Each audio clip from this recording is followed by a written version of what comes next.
मैं हूं मनीष वर्मा। आपका स्वागत है हमारे चैनल लर्न ऑफ टेक्नो पर।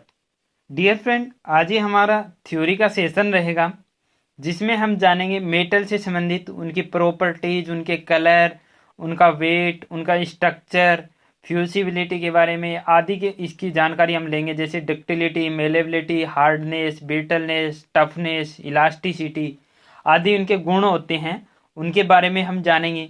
इस वीडियो में हम क्या इसकी डिटेल से पढ़ेंगे, ठीक है। तो आज की क्लास है वो चलिए शुरू करते हैं।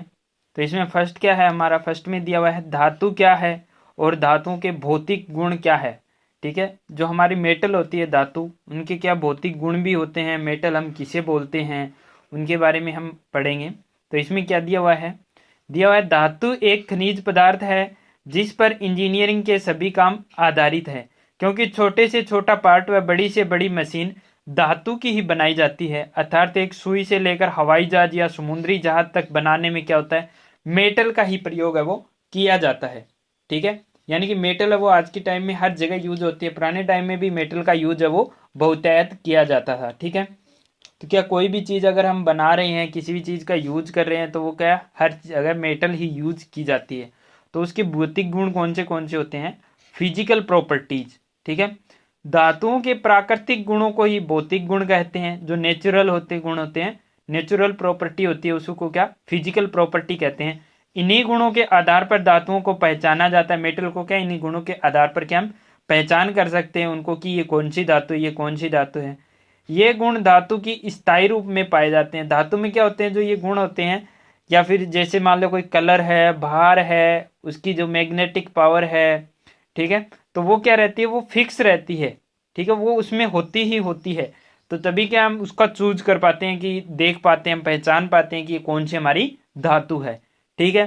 तो जिसमें क्या है, फर्स्ट ऑफ ऑल है कलर। अब क्या प्रत्येक धातु का अलग अलग कलर होता है। प्रत्येक धातु का अपना अपना रंग होता है जिसके आधार पर उसे पहचाना जाता है। जैसे लोहे का रंग काला, पीतल का रंग पीला, तांबे का रंग लाल और एल्यूमिनियम का रंग उजला सफेद होता है, ठीक है। जिसके क्या एल्यूमिनियम के बर्तन हम घरों में यूज करते हैं, जैसे बाल्टी वगैरह, ठीक है। पीतल पीले रंग का होता है, लोहा होता है वो काले रंग का होता है, तांबा वो लाल रंग का रहता है, ठीक है। तो ये क्या अलग अलग इनके कलर हैं जो फिक्स रहेंगे। अगर आपको कहीं भी कॉपर मिलेगा तो वो रेड कलर का ही मिलेगा, रेड कलर के अलावा आपको नहीं मिलेगा। ऐसा नहीं है कि आपको कॉपर है वो व्हाइट कलर में मिल जाए, या एल्यूमिनियम वो रेड कलर या ब्लैक कलर में मिल जाए, ठीक है। एल्यूमिनियम का कैसा कलर होता है, उजला सफेद होता है। नेक्स्ट है भार के अकॉर्डिंग। तो सभी धातुओं के भार भी अलग अलग होते हैं। प्रत्येक धातु का भार भी अलग अलग होता है, जिसे प्रति घन सेंटीमीटर या प्रति घन इंच से लिया जाता है। इसमें सीसा सबसे भारी धातु और एल्यूमिनियम सबसे हल्की धातु होती है। सीसा क्या होती है, सबसे भारी धातु होती है, और एल्यूमिनियम है वो हमारी सबसे हल्की धातु होती है, ठीक है। अब इसको कैसे डिसाइड करते हैं कि ये सबसे भारी, ये सबसे हल्की है। तो इसको क्या प्रति घन सेंटीमीटर या प्रति घन इंच है उसके बराबर इसका रखा जाता है। यानी कि 1 घन सेंटीमीटर हमने ले लिया सीसा लेड, और 1 घन सेंटीमीटर हमने क्या ले लिया, एल्यूमिनियम ले लिया। अगर इन दोनों को अब इनका वेट करेंगे तो जो हमारा लेड है वो भारी रहेगा और एल्यूमिनियम वो हमारा हल्का रहेगा वेट में, ठीक है। तो ऐसे इनको क्या डिवाइड करते हैं। नेक्स्ट है फ्यूसिबिलिटी। और फ्यूसिबिलिटी गलनीयता। प्रत्येक धातु में गलनीयता का गुण होता है, जिसके कारण एक निश्चित तापमान पर वह पिघल कर द्रव के रूप में बन जाती है। जिस तापमान पर वह द्रव बनती है उसका गलनांक होता है, ठीक है। यानी कि जैसे लोहा है वो ज्यादा टेम्परेचर पर पिघलता है, एल्यूमिनियम है कम टेम्परेचर पर पिघलता है, कॉपर है वो कम टेम्परेचर पर पिघलता है, स्टील है वो लोहे से भी ज्यादा टेम्परेचर पर पिघलता है।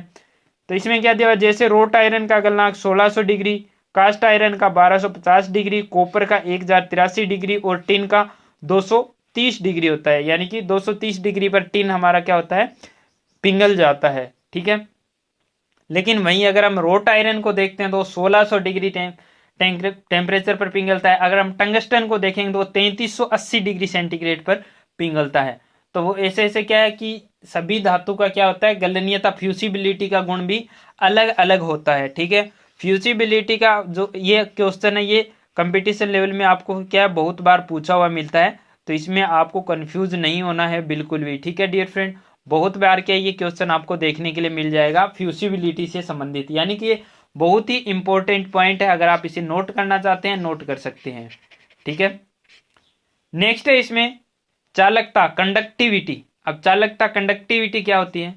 तो धातु का वह गुण जिसके द्वारा वह ताप, हीट या फिर बिजली, इलेक्ट्रिसिटी का सुचालक होती है। इस गुण के कारण यदि धातु की रोड को गर्म करे तो उसके एक सिरे की गर्मी कुछ समय बाद दूसरे सिरे तक पहुंच जाती है।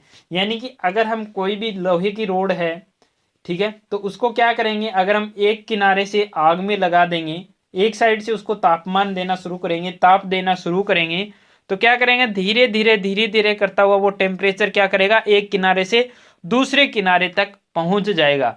लेकिन वहीं पर अगर हम लकड़ी को क्या करते हैं, टेम्परेचर देते हैं, लकड़ी को हीट देते हैं, तो क्या करेंगे, हीट देते रहेंगे तो एक समय ऐसा आएगा कि लकड़ी एक साइड से जलने लग जाएगी, लेकिन उसका टेम्परेचर है वो धीरे धीरे करके दूसरे किनारे तक नहीं पहुंचेगा। तो इससे क्या सिद्ध हो रहा है कि जो हमारा जो लकड़ी है उसमें क्या होती है, कंडक्टिविटी नहीं होती है, लेकिन जो हमारी धातु होती है उसमें कंडक्टिविटी होती है। उसी प्रकार जैसे कि बिजली है, अब किसी रोड है, कोई तार है, उसके एक किनारे पर अगर हम बिजली लगाएंगे तो वो तुरंत दूसरे किनारे तक पहुंच जाती है। लेकिन वही अगर हम सूखी लकड़ी है, अगर उसको लगाते हैं तो क्या एक किनारे से दूसरे किनारे तक हमारी इलेक्ट्रिसिटी पहुंच पाती है? नहीं डियर फ्रेंड। तो इससे क्या सिद्ध होता है कि लकड़ी हमारी क्या होती है, लकड़ी में कंडक्टिविटी नहीं होती है, वो कुचालक होती है।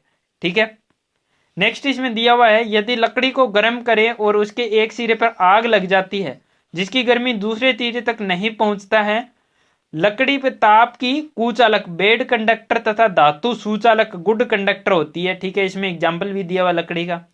धातुओं में भी यह गुण समान रूप से नहीं होता है। जैसे कॉपर है, वो बिजली और ताप का अच्छा सुचालक है, जबकि लोहा क्या है, उतना अच्छा सुचालक नहीं होता है। कॉपर क्या होता है, बहुत ही अच्छा सुचालक होता है।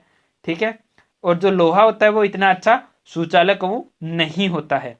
ठीक है, ये हम क्या पढ़ रहे हैं, भौतिक गुण पढ़ रहे हैं, प्राकृतिक गुण, भौतिक या प्राकृतिक गुण, नेचुरल प्रॉपर्टीज। ठीक है, चलिए आगे देख लेते हैं। आगे इसमें क्या दिया हुआ है, नेक्स्ट है हमारा 5 नंबर। 5 नंबर में क्या दिया, स्ट्रक्चर। स्ट्रक्चर बनावट की बनावट कैसी होती है? तो प्रत्येक धातु की अंदरूनी बनावट है वो अलग अलग होती है।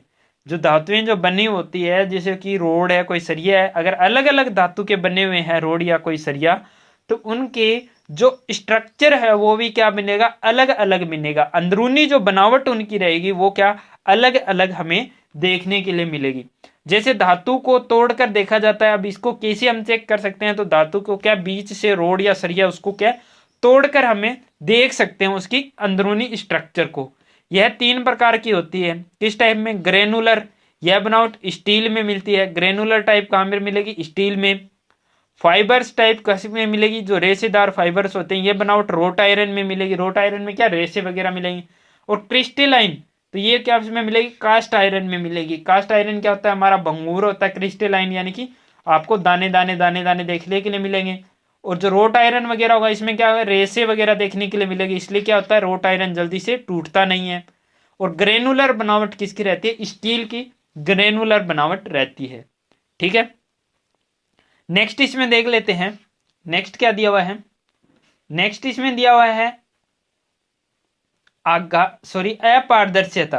कौन सी, अपारदर्शिता, यानी कि इसके आर पार नहीं देखा जा सकता। ये हम फिजिकल प्रॉपर्टीज पढ़ रहे हैं डियर फ्रेंड। तो इसमें क्या है, ओपिक्यू यानी कि अपारदर्शक। प्रत्येक धातु अपारदर्शक होती है, अर्थात किसी भी धातु में आर पार नहीं देखा जा सकता। ठीक है, जो धातुएं रहती हैं उनमें क्या आर पार नहीं देखा जा सकता है। नेक्स्ट है हमारा चुंबकीय मैग्नेटिक पावर। तो धातु के इस गुण में चुंबक धातु को अपनी ओर खींचता है। यह गुण केवल फेरस मेटल में पाया जाता है। अब मेटल कितने प्रकार की होती है, फेरस और नॉन फेरस। फेरस मेटल कौन सी होती है, जिसमें क्या है हमारा लोहे का गुण होता है, वो फेरस मेटल होती है। और नॉन फेरस मेटल जिनमें हमारा क्या लोहे का गुण नहीं होता है। ठीक है, आयरन की मात्रा जिसमें नहीं होती है। नेक्स्ट है धातुओं के यांत्रिक गुण लिखो। और यांत्रिक गुण किसे कहते हैं? अब पहले हमने कौन सा पढ़ा था, भौतिक गुण, फिजिकल प्रॉपर्टीज पढ़ी थी। अब कौन सी है, यांत्रिक गुण यानी मैकेनिकल प्रॉपर्टी। ठीक है, तो धातु का सर्वाधिक प्रयोग उद्योगों में किया जाता है। इसके लिए उसकी मैकेनिकल विशेषताओं, मैकेनिकल प्रॉपर्टी को ज्यादा आधार मानकर मशीन पार्ट बनाने के लिए चुना जाता है। यह गुण धातु में निम्न प्रकार का होता है। यानी कि पहले हमने फिजिकल प्रॉपर्टीज पढ़ी, जो क्या है धातु के अंदर होते हैं, जैसे कि उसका कलर हो गया, उसका भार हो गया, ठीक है, उसकी कंडक्टिविटी हो गई, उसका जैसे उसमें मैग्नेटिक पावर हो गई, ठीक है। तो ये चीज क्या रहेगी, उसमें भौतिक गुण फिजिकल प्रॉपर्टीज रहेगी, गलनीयता, इलास्टिसिटी, ठीक है। नेक्स्ट है हमारा भौतिक गुण मैकेनिकल प्रॉपर्टी। तो इसमें क्या आती है, मैकेनिकल प्रॉपर्टी में कौन से आएंगे, लचीलापन, लचीलापन यानी इलास्टिसिटी, वो सॉरी गलनीयता फ्यूसिबिलिटी होता है, ठीक है। लचीलापन, इलास्टिसिटी। अब इलास्टिसिटी क्या है, हमारा इलास्टिसिटी है वो यांत्रिक गुण है, मैकेनिकल प्रॉपर्टी, और फ्यूसिबिलिटी है वो फिजिकल प्रॉपर्टीज है, ठीक है। अब इलास्टिसिटी किसे कहते हैं, तो धातु का वह गुण जिसमें यदि धातु पर भार डाला जाए तो उसमें लचक आ जाती है, लेकिन जब भार हटा दिया जाता है तो धातु अपनी पुरानी दशा में आ जाती है। जैसे किसी स्प्रिंग पर भार लटका दिया जाए तो वह खिंच जाता है, यानी उसकी लंबाई क्या होती है, बढ़ जाती है, लेकिन जैसे ही भार हटाया जाता है तो स्प्रिंग अपनी पुरानी अवस्था में आ जाता है। धातु के इसी गुण को क्या कहते हैं, इलास्टिसिटी कहते हैं। इलास्टिसिटी यानी कि कई बार क्या करते हैं हम, कोई पतली पत्ती वगैरह होती है, या जैसे हमारा स्टील रूल जो होता है उसको क्या अगर हम बेंड करते हैं तो वो कुछ क्षमता तक क्या होगा, कुछ समय तक बेंड हो जाएगा, लेकिन जैसे ही हम उसको छोड़ेंगे तो वो वापस क्या हो जाएगा, स्ट्रेट हो जाएगा। तो उसका मतलब क्या है, स्टील रूल में इलास्टिसिटी का गुण है। स्प्रिंग में भी कौन सा गुण होता है, इलास्टिसिटी का गुण रहता है। इसलिए क्या उस पर प्रेशर पड़ता है या उस पर खिंचाव पड़ता है तो वह अपना आकार वो चेंज कर लेता है, और जैसे ही प्रेशर या खिंचाव दबाव हटा दिया जाता है उसके ऊपर से तो वो अपनी पुरानी स्थिति में वापिस आ जाता है। तो वो क्या उसमें इलास्टिसिटी का गुण है वो रहता है। जैसे कि नीचे फिगर के द्वारा भी इसमें क्या है दिखाया हुआ है, फिगर में क्या दिखाया हुआ है कि एक मैन है, ये क्या इस स्ट्रिप के ऊपर दबाव लगा रहा है। अब ये क्या जंप करने के लिए यहाँ पर ये दबाव लगा रहा है, ठीक है। पहले ये मान लीजिए स्ट्रेट थी, ठीक है, इस टाइप में थी, स्ट्रेट थी बिल्कुल। जैसे ही यहाँ पर मेन चढ़कर आया, ये आदमी आया इसके ऊपर, तो जैसे ही इसने प्रेशर लगाया जंप करने के लिए नीचे दब गई। जैसे ही इसने यहाँ से क्या किया, जंप लगाया, तो ये क्या हो गई, अपनी पुरानी स्थिति में वापस आ गई, बिल्कुल स्ट्रेट हो गई, पुरानी स्थिति में दोबारा देख सकते हैं आप, ठीक है। आपको क्लियर दिख रहा होगा कि ऊपर जैसे प्रेशर लगा रहा है तो ये नीचे की ओर मुड़ी हुई है। जैसे ही इसने जंप किया, जैसे क्या किया, जंप किया, तो ये क्या किया, अपनी पुरानी स्थिति में वापस आ गई। तो इसका मतलब क्या है, इसमें जो ये प्लेट लगी इसमें इलास्टिसिटी का गुण है वो है, ठीक है। नेक्स्ट है यील्ड पॉइंट। अब इसमें यील्ड पॉइंट और परमानेंट सेट, ये भी दो इसके इलास्टिसिटी के अंदर ही आती है। अब यील्ड पॉइंट कौन सा होता है और परमानेंट सेट कौन सा होता है, तो यील्ड पॉइंट क्या है, यदि धातु पर भार या खिंचाव लगातार बढ़ाया जाए तो एक बिंदु ऐसा भी आएगा जब थोड़ा सा भी भार बढ़ाने पर धातु का लगातार फैलाव जारी हो जाएगा। इसी बिंदु या पॉइंट को जहां से फैलाव जारी होता है उसे यील्ड पॉइंट कहते हैं। अब यील्ड पॉइंट कौन सा होता है, जैसे कि कई बार क्या करते हैं हम, कोई चीज होती है जिसको क्या करते हैं हम बेंड करते हैं, तो बेंड करते हैं तो कुछ क्षमता तक क्या होगा, कुछ समय तक तो वो बेंड होता रहेगा, जैसे ही हम छोड़ेंगे वो अपनी पुरानी स्थिति में आ जाएगा। लेकिन जहां से हमने छोड़ा वहां से पुरानी स्थिति में आया, उससे ज्यादा अगर हम उस पर प्रेशर डालेंगे, उससे ज्यादा हम इस पर प्रेशर डालेंगे तो क्या करेगा, परमानेंट ही उसमें क्या आ जाएगा, बदलाव आ जाएगा। परमानेंट ही क्या हो जाएगा, उसमें फैलाव आ जाएगा। जैसे कोई रोड है, अगर उसको हम हद से ज्यादा प्रेशर लगाएंगे, उसकी लिमिट से ज्यादा प्रेशर लगाएंगे तो वो क्या हो जाएगा, बेंड हो जाएगा। वहां पर क्या आ जाएगा, फैलाव आ जाएगा, धातु में लगातार फैलाव बढ़ने लगेगा, तो फिर क्या हम उसको पूरा घुमा सकते हैं। लेकिन वो छोड़ने के बाद क्या होगा, वापिस अपनी पुरानी स्थिति में नहीं आएगा। जो वो फैलाव आ गया तो वो क्या वापिस अपनी पुरानी स्थिति में नहीं आएगा, उसको क्या बोलते हैं, यील्ड पॉइंट बोलते हैं। और इसका थोड़ा सा डिफरेंस रहता है, वो क्या होता है, परमानेंट सेट। परमानेंट सेट में क्या होता है, यदि धातु पर भार है वो लगातार बढ़ाया जाए तो उसमें आया फैलाव जब स्थायी रूप धारण कर लेता है तो वह भार हटाने के बाद भी अपनी पुरानी स्थिति में नहीं जाता है, पुरानी अवस्था में नहीं आ पाता है। इसी को ही क्या कहते हैं, परमानेंट सेट कहते हैं। इसी को ही क्या कहते हैं, परमानेंट सेट कहा जाता है। परमानेंट सेट किसे कहते हैं, जैसे कि हमने जो फ्लेट थी या कोई रोड थी उसके ऊपर हमने प्रेशर लगाया और प्रेशर इतना ज्यादा लगा दिया हमने कि वो बेंड हो गई, वहां से वो क्या हो गई, बेंड हो गई। और जैसे ही हमने छोड़ा तो वो क्या अपनी पुरानी स्थिति में नहीं गई वापिस, पुरानी स्थिति में वापिस नहीं गई वो रोड। तो इसका मतलब क्या, वो उसमें क्या होगा, परमानेंट सेट हो गया, यानी कि उसमें क्या हो गया, परमानेंट ही उसमें डिस्टोर्शन आ गया, परमानेंट ही बदलाव हो गया उसमें। और अगर हम क्या उसके ऊपर क्या दबाव लगाया हमने और उसके बाद में जैसे ही छोड़ा तो वो पुरानी स्थिति में चला गया, तो वो क्या इसमें इलास्टिसिटी का गुण है। लेकिन इलास्टिसिटी का भी गुण क्या होता है, प्रत्येक धातु में एक लिमिट तक होता है, एक लिमिट तक होता है। अगर उस लिमिट को हम क्रॉस करेंगे, अगर उस लिमिट को अगर हम क्रॉस करेंगे तो उसमें क्या हो जाएगा, परमानेंट बदलाव आना शुरू हो जाएगा। ठीक है डियर फ्रेंड, इसी को ही क्या बोलते हैं, परमानेंट सेट बोलते हैं। यील्ड पॉइंट कौन सा होता है, यील्ड पॉइंट होता है कि जैसे हम किसी पर खिंचाव लगा रहे हैं या दबाव लगा रहे हैं, तो क्या एक पॉइंट ऐसा आएगा कि उसके बाद अगर हम उस पर और प्रेशर डालेंगे तो उस धातु में क्या आ जाएगा, फैलाव आना शुरू हो जाएगा। और वो क्या है, वजन थोड़ा सा भी एक्स्ट्रा हमने लगाया, वो वजन जब तक हम हटाएंगे नहीं, जब तक वो प्रेशर हटाएंगे नहीं, उसमें क्या है, जो फैलाव है वो कंटिन्यू रहेगा। ठीक है, फैलाव क्या रहेगा, उसमें कंटिन्यू रहेगा, फैलाव होता रहेगा उसका। तो वो क्या होता है, यील्ड पॉइंट होता है। ठीक है, ये इलास्टिसिटी के दो पार्ट हैं, यील्ड पॉइंट और परमानेंट सेट। नेक्स्ट है हमारा, नेक्स्ट क्या है, टेनासिटी। टेनासिटी क्या होता है, धातु का वह गुण जिसके कारण उस पर दबाव डालने या खींचने पर टूटती नहीं है, खिंचाव सहन करने की कोशिश को ही क्या कहते हैं, टेनासिटी कहते हैं। खिंचाव सहन करने की शक्ति को क्या कहते हैं, टेनासिटी कहते हैं। अब कई बार क्या होता है कि कोई वायर होते हैं, उसको क्या हम घुमाते हैं, मरोड़ते मरोड़ते हैं, लेकिन वो टूटता नहीं है। ठीक है, या फिर हम उसको क्या खींचते हैं, दबाव डालते हैं, तो भी वो टूटता नहीं है। अब टेनासिटी भी एक पॉइंट तक फिक्स रहती है, उसके बाद अगर हम उस पर एक्स्ट्रा प्रेशर डालेंगे तो उसमें भी क्या आ जाएगा, बदलाव आ जाएगा या वो टूट जाएगी।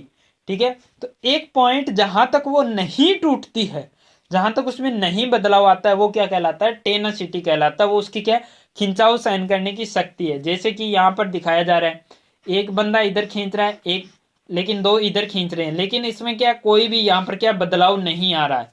लेकिन एक टाइम ऐसा आएगा जब इस पर और प्रेशर बढ़ेगा तो इसमें क्या बदलाव आ जाएगा, ये या टूट जाएगा। अब उसी को क्या कहते हैं, टूटने से पहले तक की क्षमता को क्या कहते हैं, टेनासिटी कहते हैं। ठीक है, अब नेक्स्ट हमारा टेंसाइल स्ट्रेंथ। टेनासिटी में क्या आता है, tensile strength, ultimate tensile strength और वर्किंग स्ट्रेंथ। अब टेंसाइल स्ट्रेंथ कौन सी होती है, टेंसाइल स्ट्रेंथ कौन सी होती है डियर फ्रेंड, उस अधिकतम दबाव या खिंचाव की ताकत को जिसे धातु सहन कर सकती है, अर्थात जिस पर कोई धातु टूटती नहीं है, उसे धातु की टेंसाइल स्ट्रेंथ कहते हैं। उसे धातु की क्या कहते हैं, टेंसाइल स्ट्रेंथ कहते हैं। जैसे कि ऊपर ये दो मेन है, ये इसको खींच रहे हैं, लेकिन फिर भी वो क्या है, उसको सहन कर रही है, दबाव या खिंचाव को क्या कर रही है, सहन कर रही है। उसी पॉइंट को क्या कहते हैं, हम टेंसाइल स्ट्रेंथ कहते हैं, जिस तक वो क्या धातु टूटती या खिंचाव नहीं आता है। नेक्स्ट है अल्टीमेट टेंसाइल स्ट्रेंथ।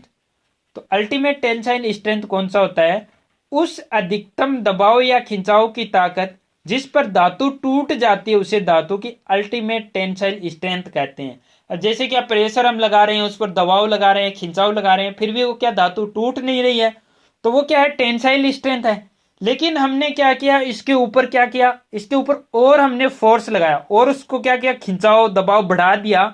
तो क्या करेंगे, उसके बाद एक तो लिमिट आएगी, एक ऐसा टाइम आएगा कि उसकी क्या लिमिट है, वो क्रॉस हो जाएगी, उसकी टेंसाइल की लिमिट क्या कर जाएगी, क्रॉस कर जाएगी। ठीक है, तो वो क्या हो जाएगी, टूट जाएगी, हमारी धातु क्या हो जाएगी, टूट जाएगी। तो जो टूटने का पॉइंट है, जिस पर जिस दबाव या जिस खिंचाव पर धातु टूट जाती है, उसे क्या कहते हैं, अल्टीमेट टेंसाइल स्ट्रेंथ कहते हैं। लेकिन जिस दबाव और खिंचाव पर धातु नहीं टूटती है, उस अधिकतम जो पॉइंट रहता है हमारा, उसको क्या कहते हैं, टेंसाइल स्ट्रेंथ कहते हैं। नेक्स्ट है हमारा वर्किंग स्ट्रेस। नेक्स्ट क्या, वर्किंग स्ट्रेस। तो इसमें क्या, यदि एक ही धातु की समान व्यास की तारें हो तो उनकी अल्टीमेट स्ट्रेस बराबर होगी, जबकि एक ही धातु की मोटी पतली तारों की अल्टीमेट स्ट्रेस है वो अलग अलग होगी, क्योंकि इसका आयतन है वो अलग अलग है। इसलिए धातुओं पर जो भार या दबाव डाला जाता है वह अल्टीमेट स्ट्रेस का छठा भाग होता है। इस दबाव का भार ही वर्किंग स्ट्रेस कहते हैं। इसी के आधार पर, इसी को आधार बनाकर बड़ी बड़ी मशीनों के पार्ट या पुल वगैरह बनाए जाते हैं। ठीक ठीक है। अब इसका कहने का तात्पर्य क्या है? इसका कहने का मतलब है डियर फ्रेंड कि एक हमने पतला तार ले लिया लोहे का और एक मोटा सरिया ले लिया हमने लोहे का, तो क्या उनकी जो क्षमता है, उनकी जो पावर है, उनकी जो ताकत है, क्या वो दोनों की सेम है? क्या वो दोनों एक जैसा भार है वो उठा सकते हैं? एक ही धातु के बने हुए हैं दोनों, क्या एक ही धातु के बने हुए हैं, तो क्या दोनों की स्ट्रेंथ है वो सेम रहेगी? नहीं डियर फ्रेंड, जो पतला वायर है उसकी स्ट्रेंथ कम रहेगी, वो कम भार सहन कर पाएगा, और जो मोटा वायर है उसकी क्या स्ट्रेंथ ज्यादा रहेगी, वो ज्यादा भार है वो सहन कर सकता है। ठीक है। अब ये कितना भार सहन कर सकता है? तो वो अल्टीमेट स्ट्रेस का छठा भाग रहता है। कितना? अल्टीमेट स्ट्रेस का छठा भाग तक सहन कर सकती है। ठीक है। इसी के आधार पर क्या करते हैं, बड़ी बड़ी मशीनें या जो पुल वगैरह बनते हैं उनमें क्या लोहे के जो रस्से लगे होते हैं वो किसके ऊपर डिसाइड किए होते हैं? वो किए होते हैं कि कितनी क्षमता तक का वजन है वो सहन कर सकता है। तो अगर कम वजन वाली जगह पर लगाना है तो पतले रस्से से काम चल जाएगा। अगर हमें बहुत ही ज्यादा ओवरलोड वहां पर क्या लगाना है, बहुत ज्यादा वेट वहां पर लगाना है, तो वहां क्या होगा, लोहे के मोटे रस्से लगाए जाएंगे ताकि क्या वो उस वजन को क्या कर सके, सहन कर सके। जिससे क्या होता है, जैसे कि देखा होगा आजकल रस्से की क्या होता है, लोहे के रस्सों के ब्रिज बने रहते हैं। बड़े बड़े ब्रिज है वो बनाए जाते हैं लोहे से, मोटे मोटे गर्डर वगैरह से, मोटे मोटे लोहे के रस्सों से। तो वो कैसे डिसाइड किया जाता है कि इसमें इतने साइज का रस्सा हमसे कम लगाना चाहिए? तो वो डिसाइड किया जाता है वर्किंग स्ट्रेस के अनुसार। वो किसके अनुसार डिसाइड करते हैं? वर्किंग स्ट्रेस के अनुसार क्या है उसको डिसाइड किया जाता है। ठीक है। नेक्स्ट है फैक्टर ऑफ सेफ्टी। अब फैक्टर ऑफ सेफ्टी क्या है, सुरक्षा गुणांक क्या है? तो अल्टीमेट टेंसाइल स्ट्रेंथ और वर्किंग के अनुपात को क्या कहते हैं? फैक्टर ऑफ सेफ्टी कहते हैं। सुरक्षा गुणांक किसे कहते हैं? डियर फ्रेंड, सुरक्षा गुणांक की डेफिनेशन है वो पूछ ली जाती है, बहुत ही इंपॉर्टेंट है ये। अल्टीमेट टेंसाइल स्ट्रेंथ और वर्किंग के अनुपात को ही क्या कहते हैं? सुरक्षा गुणांक कहते हैं। अल्टीमेट स्ट्रेस और वर्किंग स्ट्रेस के अनुपात को ही क्या कहते हैं? सुरक्षा गुणांक कहते हैं। अब अल्टीमेट टेंसाइल स्ट्रेंथ कौन सा होता है? तो अल्टीमेट टेंसाइल स्ट्रेस वो होता है कि जिस पर अधिकतम दबाव खिंचाई लगने पर क्या होती है, धातु टूट जाती है। और वर्किंग स्ट्रेस कौन सा होता है कि हम उसको डिसाइड करते हैं कि ये कितना वेट है वो सहन कर सकता है, कि इस वेट तक ये तार है या ये रस्सा वो नहीं टूट पाएगा। तो वो क्या होता है, हमारा वर्किंग स्ट्रेस होता है। ठीक है। चलिए आगे देख लेते हैं। आगे इसमें क्या दिया हुआ है, नेक्स्ट इसमें क्या दिया हुआ है, धातु को दबाते समय जो दबाव डाला जाता है उसे कंप्रेसिव स्ट्रेस कहते हैं। धातु को दबाते समय जो दबाव डाला जाता है उसे कंप्रेसिव स्ट्रेस कहते हैं। जबकि धातु को कैंची द्वारा काटने से दबाव पड़ता है उसको शीयरिंग स्ट्रेस कहते हैं। डियर फ्रेंड, बहुत ही इंपॉर्टेंट लाइन है, बहुत ही इंपॉर्टेंट लाइन है कि धातु को दबाते समय जो दबाव डाला जाता है वो कंप्रेसिव स्ट्रेस होता है, लेकिन कैंची या स्निप या शीयर के द्वारा हम काट रहे हैं उस टाइम जो दबाव पड़ता है वो शीयरिंग स्ट्रेस कहलाता है। आपको पता रहना चाहिए कि कंप्रेसिव स्ट्रेस कौन सा होता है और शीयरिंग स्ट्रेस कौन सा होता है। तो डियर फ्रेंड, कंप्रेसिव स्ट्रेस कौन सा होता है? जो धातु को दबाते समय हम दबाव डालते हैं। अब क्या है, धातु को हम क्या कर रहे हैं, सीधा ही किसी चीज के द्वारा हम दबा रहे हैं और उस पर क्या हम दबाव डाल रहे हैं, वो क्या रहेगा, कंप्रेसिव स्ट्रेस रहेगा। लेकिन अगर उसी धातु को हम स्निप या शीयर के द्वारा काट रहे हैं, स्निप या शीयर के द्वारा काट रहे हैं, तब जो प्रेशर लगेगा वो कंप्रेसिव स्ट्रेस नहीं होगा। जब जो स्ट्रेस लगेगा, उस पर दबाव लगेगा, वो शीयरिंग स्ट्रेस कहलाएगा। ठीक है डियर फ्रेंड, तो आपको क्या ये ध्यान में रहना चाहिए, बहुत ही इंपॉर्टेंट लाइन है ये, बहुत ही इंपॉर्टेंट, आप इसको नोट कर लीजिएगा। नेक्स्ट है हमारा प्लास्टिसिटी। नेक्स्ट क्या है, प्लास्टिसिटी। धातु का वह गुण जिसके कारण धातु पर दबाव या ताप या दोनों के प्रभाव से इसे निश्चित आकारों में बदला जाता है। इस गुण के कारण धातु क्या विभिन्न दिशाओं में फैलनी शुरू हो जाती है और स्थायी रूप है वो धारण कर लेती है।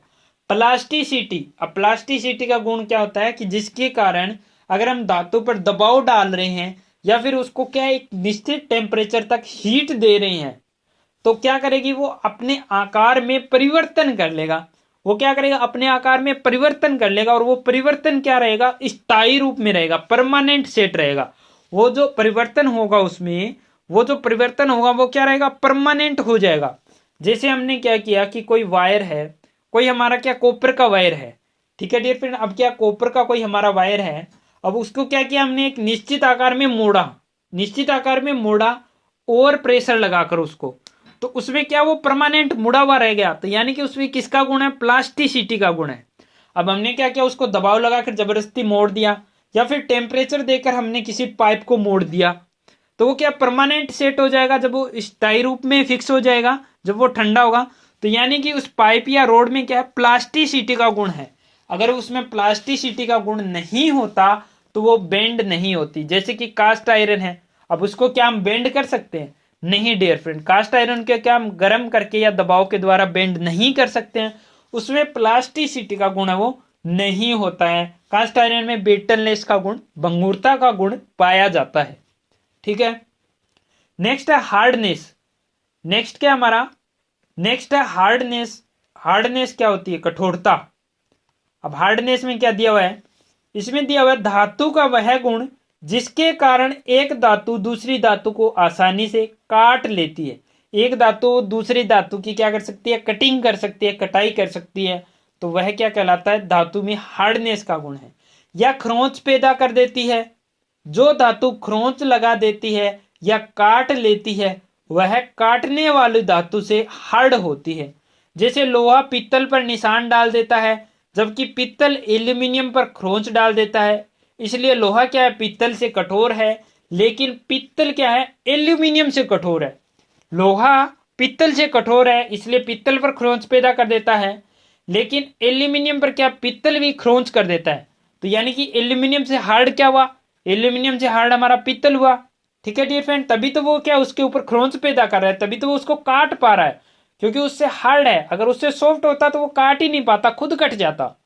ठीक है, नेक्स्ट है इसमें धातु की कठोरता दर्शाने के लिए विकर्स हार्डनेस, बिर्नेल, रॉकवेल तीन विधियों का प्रयोग किया जाता है। अब हार्डनेस को दर्शाने के लिए, हार्डनेस टेस्टिंग के लिए विकर्स हार्डनेस, रॉकवेल हार्डनेस और बिर्नेल हार्डनेस विधियों का प्रयोग वो किया जाता है।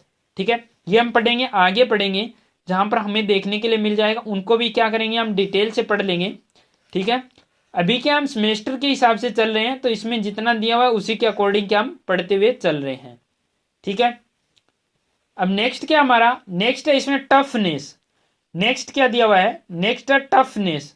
अब टफनेस क्या होता है, तो चिमड़ापन, यानी कि धातु का वह गुण जो धातु को बार बार मोड़ने व मरोड़ने, ट्विस्टिंग पर भी टूटने नहीं देता है, उसे क्या कहते हैं, टफनेस कहते हैं। यह भंगुर के उल्ट होता है, इसके कारण धातु चोट लगने पर टूटती नहीं है। टफनेस के कारण क्या होगा, धातु पर अगर हम पीटेंगे, कूटेंगे, तोड़ेंगे, मरोड़ेंगे, कोशिश करेंगे तो वो टूटेगी नहीं। अगर उसको हम बार बार मरोड़ रहे हैं तो भी वो क्या है, मुड़ती जाएगी, मुड़ती जाएगी, लेकिन टूटने का नाम नहीं लेगी। तो उसका, उसमें कौन सा गुण होगा, टफनेस का गुण होगा। अगर वहीं उसमें क्या होगा, ब्रिटलनेस का गुण होगा, वहीं क्या उसमें ब्रिटलनेस का गुण होगा, तो क्या होगा, जैसे ही हम मोड़ेंगे या जैसे ही उस पर चोट लगाएंगे तो वो क्या टुकड़े टुकड़ों में टूट जाता है। ठीक है, नेक्स्ट है हमारा मेलेबिलिटी। नेक्स्ट क्या, मेलेबिलिटी।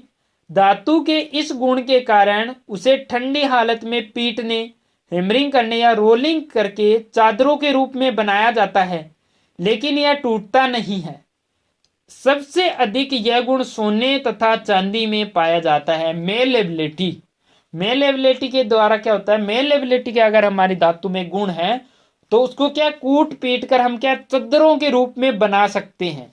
मेलेबिलिटी के गुण के कारण हम क्या उसको चद्दरों के रूप में बना सकते हैं, लेकिन डक्टिलिटी के गुण के कारण उसको पतले तार के रूप में बनाया जा सकता है। ठीक है डियर फ्रेंड, जिस धातु में मेलेबिलिटी का गुण है उसके, उस धातु के हम पतले तार वगैरह नहीं बना सकते हैं, उसकी चद्दर वगैरह हम बना सकते हैं रोलिंग करके, लेकिन अगर हमें वायर वगैरह बनाना है तो हमारी धातु में डक्टिलिटी का गुण है वो होना चाहिए। अगर हमारी धातु में मेलेबिलिटी का गुण है और हम उसका अगर वायर बनाने की कोशिश करें तो नहीं बन पाएगा, क्योंकि मेलेबिलिटी के गुण के कारण क्या धातु को चद्दरों के रूप में बनाया जा सकता है। अब तार के रूप में या वायर हमें बनाना है तो धातु में हमें डक्टिलिटी का गुण चाहिए होता है। ठीक है डियर फ्रेंड, नेक्स्ट है हमारा डक्टिलिटी। नेक्स्ट क्या है, डक्टिलिटी। इस गुण के कारण धातु की पतली बारीक तारें बनाई जाती है और तार बनाते समय वह टूटती नहीं है। यह गुण भी हर धातु में अलग अलग होता है। यह गुण सोना, चांदी, प्लेटिनम, कॉपर, लोहे रूप में क्या है, रोट आयरन में पाई जाती है। लोहे के रूप में किसमें, रोट आयरन में पाई जाती है। डक्टिलिटी के गुण के कारण हम पतले वायर वगैरह बना सकते हैं, और मेलेबिलिटी के गुण के कारण हम क्या कर सकते हैं, मेलेबिलिटी के गुण के कारण हम क्या है, पतली चद्दरें वगैरह बना सकते हैं। ठीक है, नेक्स्ट इसमें क्या दिया हुआ है, नेक्स्ट इसमें दिया हुआ है फटिंग रेजिस्टेंस। नेक्स्ट इसमें क्या दिया हुआ है, नेक्स्ट इसमें दिया हुआ है डियर फ्रेंड फटिंग रेजिस्टेंस। और फटिंग रेजिस्टेंस क्या है, फटिंग रेजिस्टेंस है धातु का वह गुण है जिससे वह झटके सहन कर लेती है, उसे फटिंग रेजिस्टेंस कहते हैं। क्या कर लेती है, झटके सहन कर लेती है, उसे हम फटिंग रेजिस्टेंस कहते हैं। ठीक है डियर फ्रेंड, यानी कि जो धातु क्या है, हम झटके लग रहे हैं, जैसे कई जगह क्या होता है वाइब्रेशन वगैरह होता है, या फिर अचानक से क्या है धड़का लगता है, झटका लगता है, तो ऐसी जगह पर क्या है धातु में फटिंग रेजिस्टेंस का गुण होना चाहिए, ताकि वो झटकों को क्या है आसानी से सहन कर सके, वो झटका लगने पर टूट ना पाए या परमानेंट बेंड ना हो पाए। ठीक है डियर फ्रेंड, नेक्स्ट है हमारा बिटनलेस। नेक्स्ट क्या हमारा बिटनलेस। बिटनलेस में क्या होता है, धातु का वह गुण जिसके कारण धातु चोट लगने पर क्या टूट जाती है, यह गुण मिरर शीशे में और कास्ट आयरन में अधिक पाया जाता है। जो हमारा मिरर होता है घरों में यूज करते हैं, या कास्ट आयरन होता है, उसमें बिटनलेस का गुण होता है, जिससे क्या होता है, जैसे कि हमारे हाथ से मिरर अगर छूट जाता है, नीचे गिरता है, गिरते क्या होता है टुकड़ों टुकड़ों में डिवाइड हो जाता है, या फिर अगर शीशे पर जोर से चोट लग जाती है तो वो क्या टूट जाता है टुकड़ों टुकड़ों में।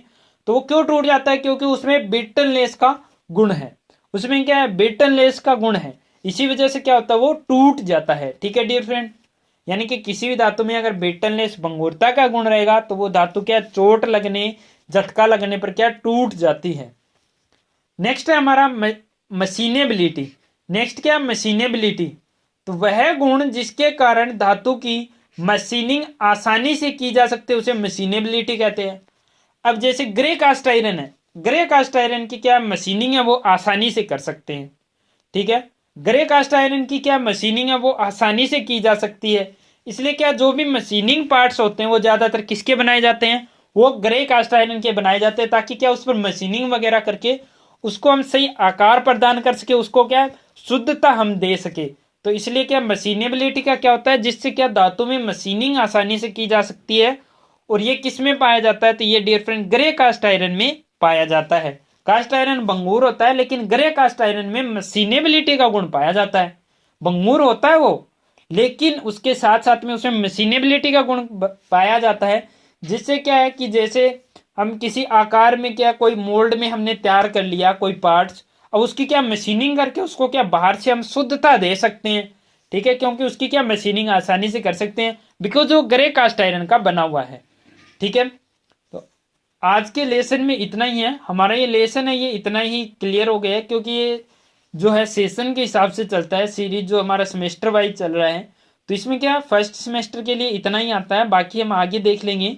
ठीक है, ये लेसन है वो मेटल का इतना ही दिया हुआ है कि इसकी बेसिक नॉलेज हमें क्या पहले होनी चाहिए, कि हमें क्या है मैकेनिकल प्रॉपर्टी और फिजिकल प्रॉपर्टी क्या हमें मेटल्स की पता होनी चाहिए, बेसिक नॉलेज हमें होना चाहिए, इसीलिए क्या इसको बीच में दिया हुआ है। डिटेल से हम इसको आगे क्लियर कर लेंगे। वीडियो अगर आपको अच्छा लगता है तो ज़्यादा से ज़्यादा आप शेयर कर दीजिए, और याद रखिए हर शाम 8 बजे आपको मिलेगा एक नया वीडियो ओनली हमारे चैनल पर। तो अगर आपने चैनल को सब्सक्राइब नहीं किया तो सब्सक्राइब कर लीजिए। साथ ही जो भी ITI से रिलेटेड टेक्निकल या फिर नॉन टेक्निकल जो भर्तियां रहती है, वैकेंसीज आती रहती है, लेटेस्ट अपडेट आपको हमारे चैनल पर सबसे पहले मिल जाएगी, चाहे कोई भी फॉर्म से रिलेटेड हो, कोई भी रिक्रूटमेंट से संबंधित हो। ठीक है, कोई भी रिक्वायरमेंट रहेगी उसका वीडियो आपको हमारे चैनल पर मिल जाएगा। और अगर आप कोई पर्टिकुलर वीडियो चाहते हैं तो भी हमें क्या आप कमेंट कर सकते हैं, कॉन्टेक्ट कर सकते हैं। कॉन्टेक्ट नंबर, इंस्टा और टेलीग्राम के लिंक आपको कॉन्टेक्ट डिस्क्रिप्शन में दिया हुआ है, वहाँ से आप हमें ज्वाइन कर सकते हैं। इसके अलावा हर शाम 6 बजे आपको एक नया क्वेश्चन मिलता है ओनली हमारे चैनल पर, यानी कि क्वेश्चन आंसर क्विज चल रही है, जिसमें एक क्वेश्चन आपको हर शाम 6 बजे मिलता है, और उस क्वेश्चन का आंसर आपको नेक्स्ट डे मिल जाता है। आपको क्या रहता है कि उस क्वेश्चन के आंसर को वोट करना रहता है। फर्स्ट डे आप अपने क्वेश्चन को आंसर का वोट कीजिए, सेकंड डे आप उसे चेक कीजिए कि आपका क्वेश्चन का आंसर है वो सही है या नहीं है। अगर सही है तो बहुत ही अच्छी बात। अगर नहीं सही है तो आप उसको याद कीजिए कि इस क्वेश्चन का आंसर वो क्या रहता है, क्योंकि कंपटीशन लेवल में क्या रहते हैं, ऑब्जेक्टिव टाइप क्वेश्चन आते हैं। इसीलिए मैंने क्विज को शुरू किया है, ताकि आपको क्या आसानी से हर एक चीज़ है वो याद होती रहे, और पर डे एक क्वेश्चन तो आप आसानी से याद कर ही सकते हैं। ठीक है dear friend, wish you all the best.